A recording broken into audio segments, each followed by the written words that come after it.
In 1964, a health inspector in the Midwest told a farm family their springhouse was unsanitary and ordered them to stop storing milk in it. That family had kept butter, cream, and milk cold in that little stone building over running water for 3 generations, and not one of them had ever fallen sick from it. The inspector said it failed to meet code. The family knew their springhouse kept food colder and safer than the new refrigerators their neighbors were going into debt to buy. They kept using it anyway. Here is what nobody tells you. Before the refrigerator turned every kitchen into a customer of the power company, the American Barnyard was a complete food preservation machine that ran on nothing but knowledge. Number 18 on this list kept eggs fresh for 8 months without a single watt of electricity. Number 11 preserved an entire hog through summer heat with no freezer at all. These 25 tricks weren't abandoned because they stopped working. They were abandoned because somebody got rich the moment you forgot them. Your ancestors fed large families through long winters using a barnyard that paid for itself.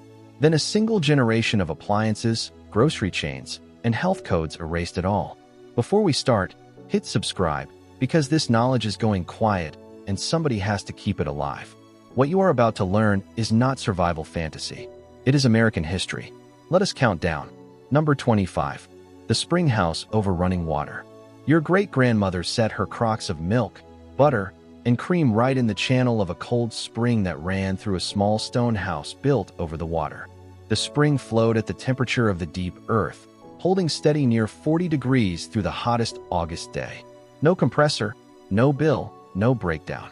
The running water carried away the heat and kept everything cold for free. She knew the exact spot where the water ran coldest and arranged her crocks accordingly. Number 24. Lime water egg preservation. When the hens laid heavily in spring, your great-grandmother saved the surplus by submerging clean eggs in a crock of lime water, also called water glass. The alkaline solution sealed the shells and kept the eggs fresh and usable for 8 months or more. She cracked a March egg into a December skillet, and you would never know the difference. The crock sat quietly in the corner of the cellar while the hens took their winter rest, and the family never went without eggs. Number 23. Butter packed under brine. Butter churned in the flush of summer was pressed hard into stone crocks and sealed under a layer of salt brine that kept air and bacteria out completely. Stored in the cool of the cellar or springhouse, that butter lasted through the lean months when the cows gave little. Your great-grandmother salted it heavily, worked out every air pocket, and the chill did the rest. Store butter spoils in weeks. Hers waited patiently in the dark for months. Number 22. Buttermilk and clabber for the family. First pattern break. Nothing was wasted from the churn. The buttermilk left after churning became a prized drink and the base for biscuits, pancakes, and cornbread. Milk that soured naturally was allowed to clabber into a thick, tangy curd that your great-grandmother served with sugar or used in baking. What the modern kitchen pours down the drain, she turned into food.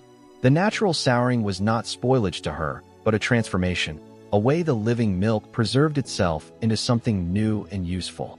Number 21. Smoking and curing in the smokehouse.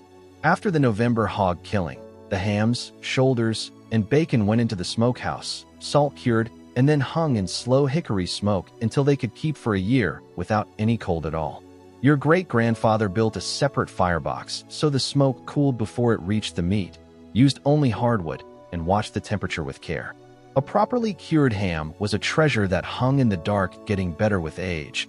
The family's prized meat doled out carefully through the months. Number 20. The root cellar for the garden harvest.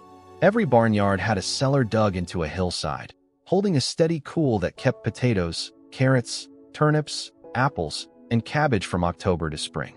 Your great-grandmother packed the roots in damp sand, kept the apples apart so their gas would not rot the rest, and hung onions in braids from the joists. The earth itself did the refrigerating, and a well-stocked cellar meant the family ate from their own ground all winter long. Number 19. Rendering lard and tallow. Second pattern break. The fat of the hog and the steer was not waste, but one of the most valuable products of the barnyard. Your great-grandmother rendered pork fat slowly into snow-white lard that kept for months at room temperature and made the flakiest pie crust and the best fried chicken. Beef fat became tallow for cooking, candles, and soap. She strained it into crocks, and that rendered fat was both food and the raw material for half the household. Nothing of the animal was thrown away. Number 18. Making cheese to store the milk. When the cows gave more milk than the family could drink, your great-grandmother turned the surplus into cheese, concentrating the milk into a form that kept for months. A wheel of farm cheese, pressed and aged in the cellar, captured the abundance of summer milk and carried its nourishment deep into winter. The skill of curdling, pressing, and aging was learned at her mother's side, and it meant the bounty of the flush season was never lost to spoilage. Number 17. Salt curing pork in the barrel. Beyond the smokehouse, large cuts of pork were packed down in barrels of salt or heavy brine, fully submerged so no air could reach them. Salt pork preserved this way kept for a very long time and flavored beans, greens, and stews all through the year. Your great-grandfather knew exactly how much salt the meat needed and how to pack the barrel so every piece was protected. It was plain food, but it was reliable, and it carried the family through. Number 16. The smoke and sun-cured fish and game. Third pattern break. The Barnyard family did not rely on livestock alone. Fish from the creek and game from the woods were split, salted, and either smoked or dried in the sun and wind until they would keep without cold. Your great-grandmother knew how to cure a mess of fish so they lasted through the season and how to dry venison into a hard, lasting food. This stretched the meat supply and made use of everything the land and water offered, wasting nothing the family could preserve. Number 15. Keeping the chickens laying through winter. A flock that stopped laying in the cold was a flock that ate without paying its keep. So your great-grandmother knew the tricks to keep the eggs coming, sheltering the hens from drafts, feeding them warm mash and scraps, and giving them what light and comfort she could. A few eggs a day through the dead of winter meant the family kept eating well when little else was fresh, and she tended her flock with the care of someone who understood it was insurance against hunger. Number 14. Sausage making and the whole hog tradition. When the hog was killed, nothing was wasted, and the trimmings, organs, and odd cuts became sausage seasoned with sage and pepper, stuffed into cleaned casings, and smoked or packed in lard to keep.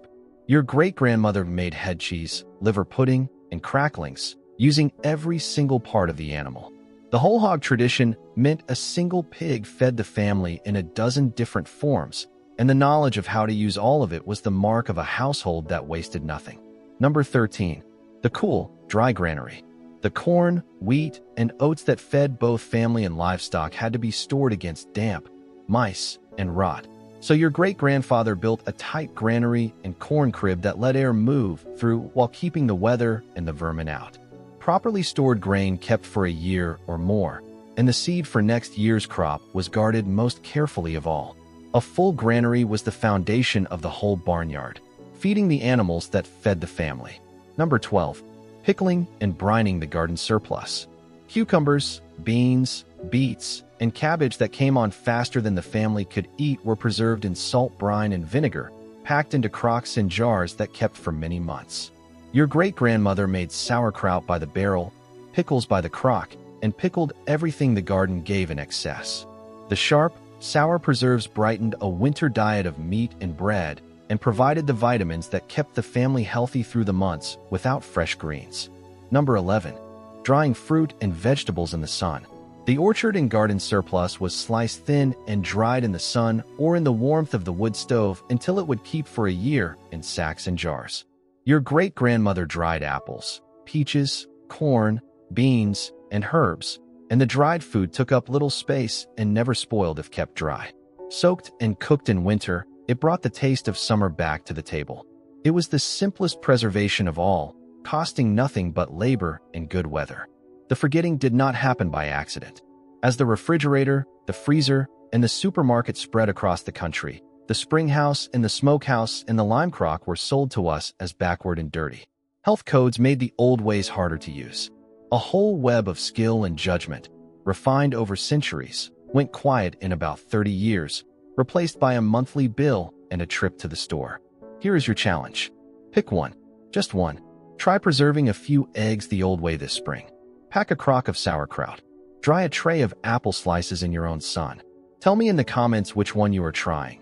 And tell me if your grandparents kept a springhouse or a smokehouse, because somebody in your family tree knew every trick on this list. That knowledge did not die. It just went quiet. It is time to start listening again.